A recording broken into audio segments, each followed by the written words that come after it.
qui sera roi. Moi, je suis Behemoth, l'éléphant, le colosse. Mon dos prodigieux, dans la plaine, fait bosse, comme le dos d'un mont. Je suis une montagne animée qui marche. Au déluge, j'ai fait presque chavirer l'arche. Et quand j'y mis le pied, l'eau monta jusqu'au pont. Je porte, en me jouant, des tours sur mon épaule. Les murs tombent me broyer sous mon flanc qui les frôle, comme sous un bélier. Quel est le bataillon que d'un choc je ne romps? J'enlève cavaliers et chevaux dans ma trompe, et je les jette en l'air sans plus m'en soucier. Les pics, sous mes pieds, se couchent comme l'herbe.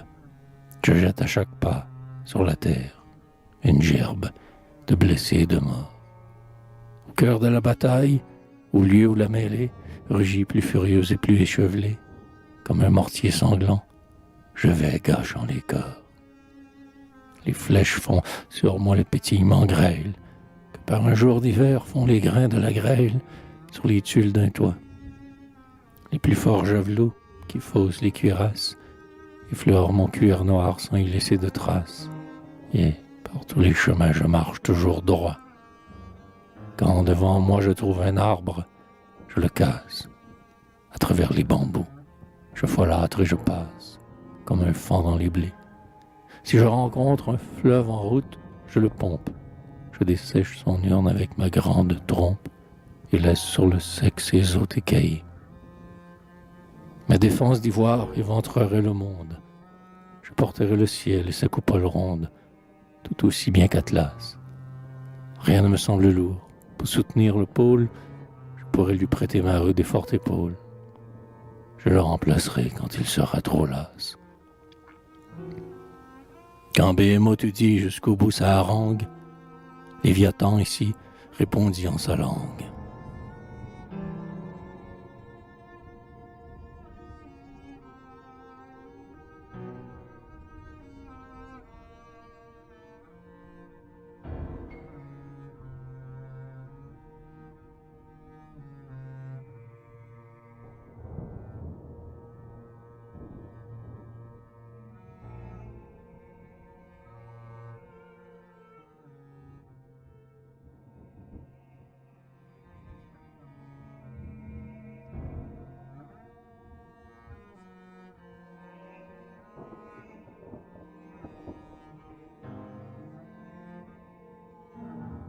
Taisez-vous, Behemoth, je suis Léviathan.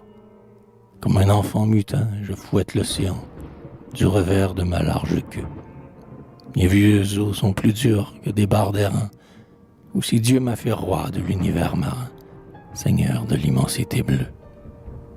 Le requin, endenté d'un triple rang de dents, le dauphin monstrueux, au long fanon pendant, le kraken qu'on prend pour une île, l'orque immense et difforme, et le lourd cachalot, tout le peuple squameux qui laboure le flot, du cétacé jusqu'au nautile.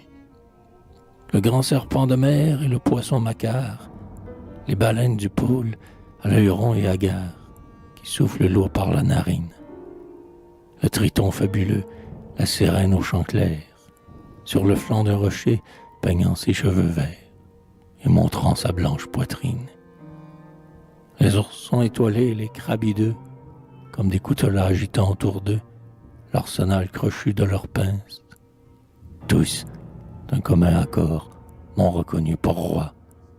Dans leur antre profond, ils se cachent d'effroi quand je visite mes provinces. Pour l'œil qui peut plonger au fond du gouffre noir, mon royaume est superbe et magnifique à voir. Des végétations étranges, éponges, polypiers, madrépores, coraux, comme dans les forêts, si courbes en arceaux, si découpent en vertes franges. Le frisson de mon dos fait trembler l'océan. Ma respiration soulève l'ouragan et se condense en noirs nuages.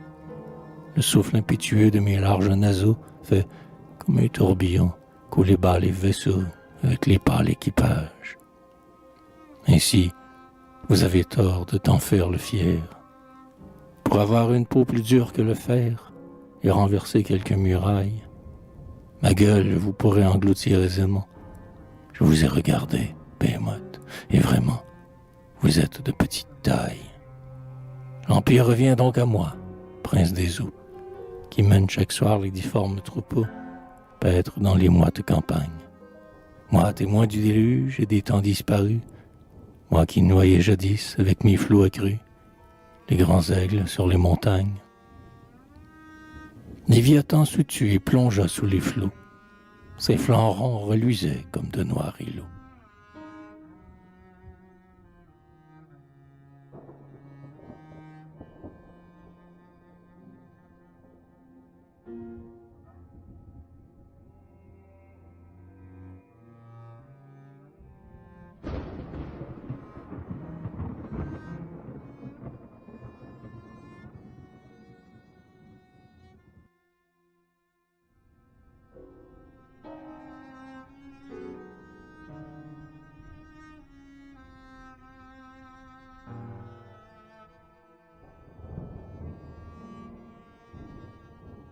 Là-bas, tout là-bas, il me semble, que j'entends quereller ensemble Behemoth et Léviathan.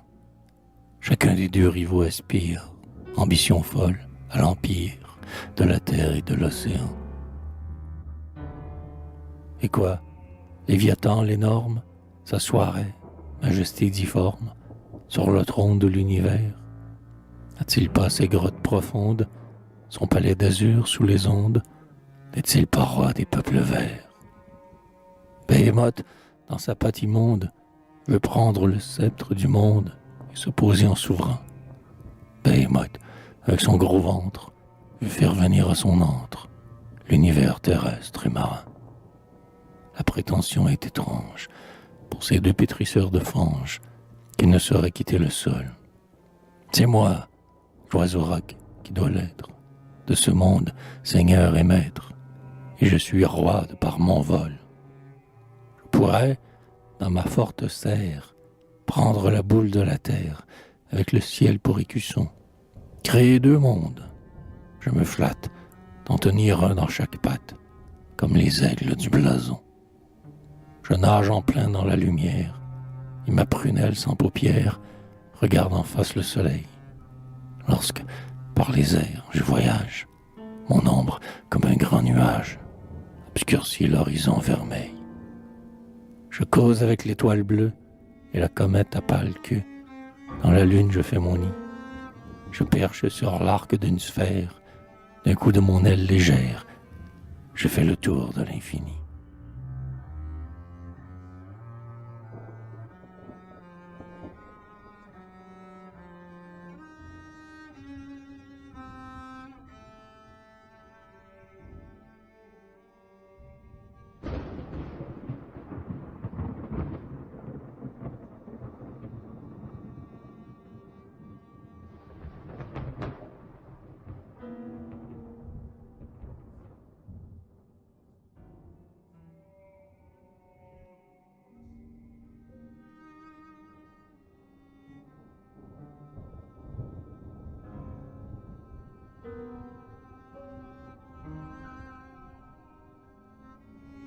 Léviathan, je vais, malgré les deux cascades, qui de tes noirs évents jaillissent en arcade, la mer qui se soulève à tes reniflements, et les glaces du pôle et tous les éléments.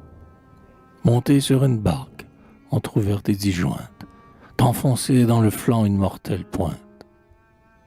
Car il faut impéduer la lampe le soir, quand le soleil s'éteint et qu'on n'y peut plus voir.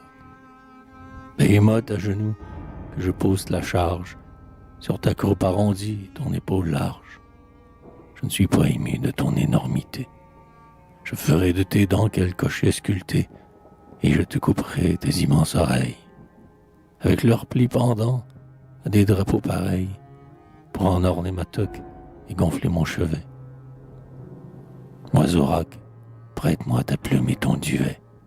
Mon plomb saura t'atteindre, et, l'aile fracassée, sans pouvoir achever la courbe commencée, des sommités du ciel à mes pieds, sur le roc, tu tomberas tout droit, orgueilleux oiseau roc.